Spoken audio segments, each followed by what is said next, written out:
Guys, Papio 125 galing sa CF Moto. So, ang ganda. Under seat pipe.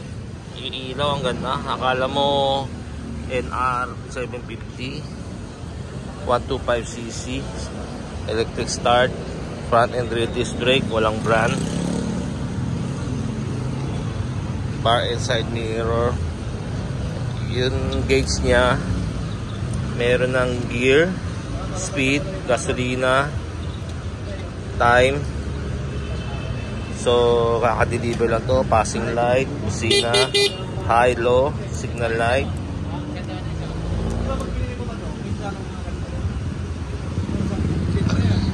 Ayan, signal light na dito. Upside down fork. Upside down fork, inverted. Ang gulong niya, cordial. De 12. Harap likod de 12. So mayroon araro 128,000. Walang discount. Plus race through 4.8 daw for 3 years. So sinakyan ko,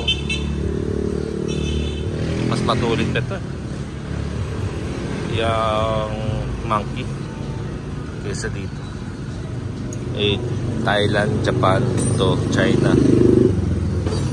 Pero pwede na. Okay, unang adjustment na gagawin ko ito, papa-adjust ko ng konting bababa, dalawa, harap likod. Tapos palalagyan ko ng ilaw para sa mga biyahe sa gabi. And yun lang. Pangit kasi na itong gas tank cover niya. Pag binuksan mo, natatanggal. Ayun oh. Hindi katulad ng mga ganun. Kasi pag tinanggal mo siya, saan mo lalagay? Sa upuan? Yeah. Okay. Tika, mamaya ako nabalik. Upuan, maganda. Okay.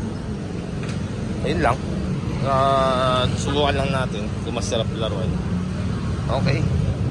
Thank you po.